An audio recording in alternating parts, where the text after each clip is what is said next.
Good evening, everyone. Today is my 64th day of improving my public speaking skills. Today is Sunday and for the whole day or for the whole day from 12 noon ding tapos namon ang season 3 sang The Walking Dead.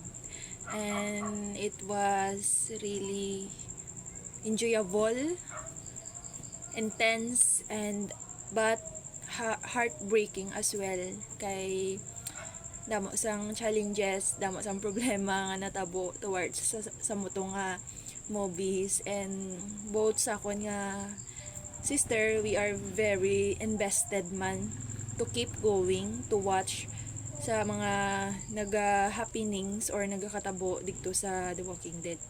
We enjoyed the series and we are glad nga hasta siya sa season 11. Kag bangod invested kami sa moto nga series. Hindi ko siya dabi mahambal nga movie kailain ng movie.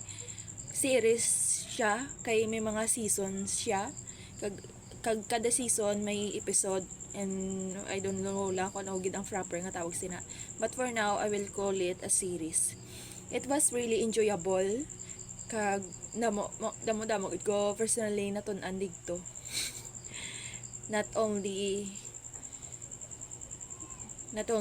in relations sa true nature sang isa ka tawo, kung bali mo nang komplikado na balang tanan, dira mo gid mabalaan your mindset, your hidden evilness or intrusive thoughts towards sa mo deep self.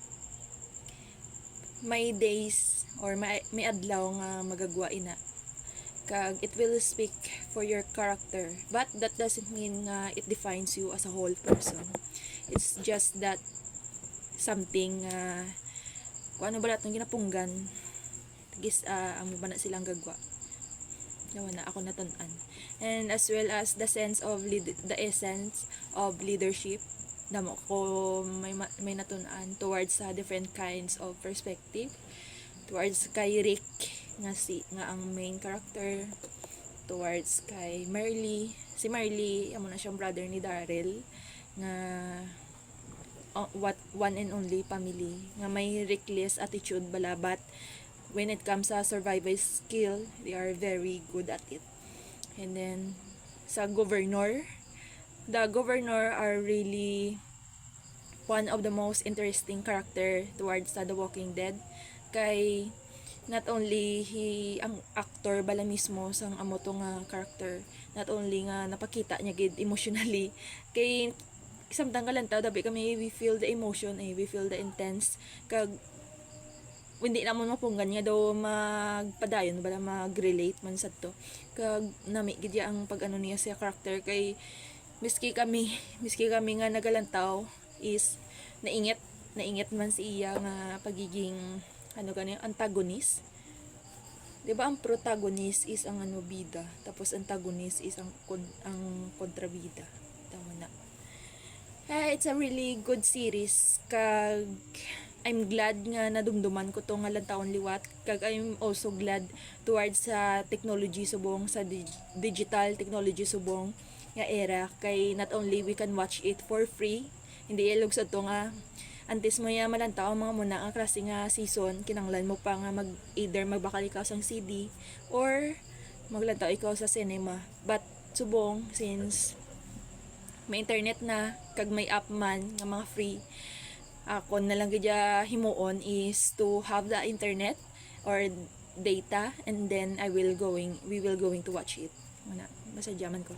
That's all for today, and as expected, the intrams will be continued buwas sa Monday, but the only difference is that ang supposed to be nga 4 days nga intrams gihimo siya nga 3 days, kay ging pinsan nila tanan ang mga palagwaon sa Monday. Sa aga may performing art, amo na siya mga dramatic plays, kag looking forward man ko maglantaw. Aga pa siya mampisa 7:30 to 12 noon. gani kinanglan ara ko to kay gusto ko man nga daan maglantaw kag kinanglan ko i-gather ang result. Pagkalauna amo na siya ako na komplikaduhan kay di ko balaan kung paano ko ni siya himuon kay gusto ko nga daan maglantaw sa sa dance, but then may ara man kami Mr. and Miss Kapsu which is i-held lang sa conference room. Amot lang kung paano ko ni siya anuan. Pero thankfully lapit man lang ang The Divas Gym kag conference room gani pwede man ko guro katabok-tabok. Unahon ko lang ang dance competition kag music kag ang live band. Pagtapos ina diretso ko daw dito sa Mr. and Miss Kapsu nga activity nga event. It's gonna be a long day, boss, and also birthday man sang akon isa ka friend nga si JC. Actually may plans man kami to surprise him. Maobra kami later pero wala pa ako kaobra. Hindi ko balaan kung ano ko ni butang. Siguro I will just keep it authentic and genuine. Yeah, that's all. Namo plans, boss. Pagka Tuesday may klase na naman.